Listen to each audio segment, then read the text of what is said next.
अस्सलाम वालेकुम दोस्तों, यूरोप का ख्वाब वो ख्वाब जिसके लिए हमारे नौजवान अपनी ज़मीन, अपना घर और अपने प्यारों को छोड़कर निकल जाते हैं। कोई कश्तियों में, कोई जाली वीज़ों के पीछे और कोई गैर कानूनी रास्तों से। मगर आज हम आपको एक ऐसी हकीकत बताने जा रहे हैं जो आपकी ज़िंदगी बदल सकती है। ताज़ा तरीन रिपोर्ट के मुताबिक यूनान को 2035 तक कम से कम 20 लाख नए वर्कर्स की ज़रूरत होगी। आप सही सुन रहे हैं, 20 लाख नौकरियाँ। वजह, मुल्क की ज्यादातर आबादी अब रिटायरमेंट के करीब है। नौजवान नस्ल या तो कम है या यूरोप के दूसरे मुल्कों में जा चुकी है।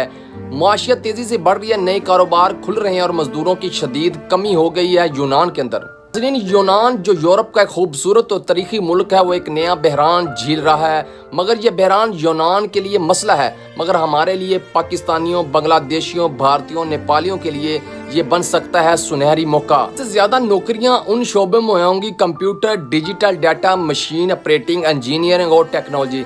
6,46,000 नौकरियां रेस्टोरेंट, घरेलू काम, होटलिंग और पब्लिक सर्विसेज। 3,37,000 साजा और तलीमी अमला, 1,22,000 डॉक्टर, नर्सें, अस्पताल स्टाफ, 1,19,000 बुजुर्गों और बच्चों की देखभाल, 55,000। और ये सब मिलाकर बनती है एक बड़ी खुशखबरी, लाखों नौकरियां, और वो भी यूरोप में। अगर आप पाकिस्तान में बेरोजगार हैं और अगर आपके पास कोई हुनर नहीं, जैसे welding, driving, nursing, machine operating, digital काम, होटलिंग, किचन का काम, या आप तालीम याफ्ता हैं, तो ये वक्त है यूनान की तरफ कदम बढ़ाने का। यूनानी हुकूमत ने खुद कहा है, अगर ये कमी पूरी ना की गई तो माशियत बैठ जाएगी। मगर अगर सिर्फ 1 लाख नौकरियां भी पूरी हो जाएं तो मुल्क की GDP में 1% इजाफा होगा, और ये उनके लिए मसला है मगर हमारे लिए मौका है। रिसर्च में यह भी कहा गया है कि यूनान इस मसले से ऐसे नहीं निकल सकता। खवातीन और बुजुर्गों को ज्यादा काम के मौके दिए जाएंगे, बाहर के ममालिक में मौजूद यूनानी वापस बुलाए जाएंगे, और सबसे अहम बात यह है कि महाजरीन यानी पाकिस्तान, बांग्लादेश, भारत जैसे ममालिक के अफराद को कानूनी काम के मौके दिए जाएंगे।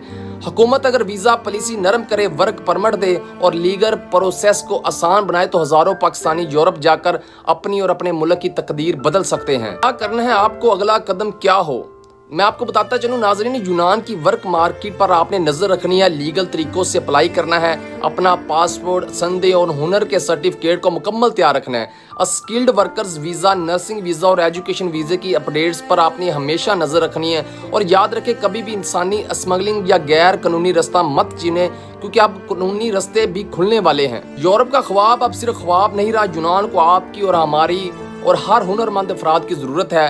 आज अगर हम तैयारी कर लें तो कल हमारा हो सकता है। अगर यूनान की ज़मीन खाली है तो हम मेहनत से उसे आबाद कर सकते हैं। ये वक्त है मेहनत करने का, सीखने का और दुनिया को दिखाने का कि पाकिस्तानी सिर्फ ख्वाब नहीं देखते, हकीकत भी बनाते हैं। अगर आप भी यूरोप जाना चाहते हैं तो इस वीडियो को लाइक करें, चैनल को सब्सक्राइब करें और कमेंट में बताएं आप किस शोबे में काम करना चाहते हैं। हम आपको देंगे मज़ीद मालूमात, वर्क वीज़ा अपडेट्स और हुनर सीखने के तरीके। अपने मेज़बान को इजाज़त दीजिए। अल्लाह।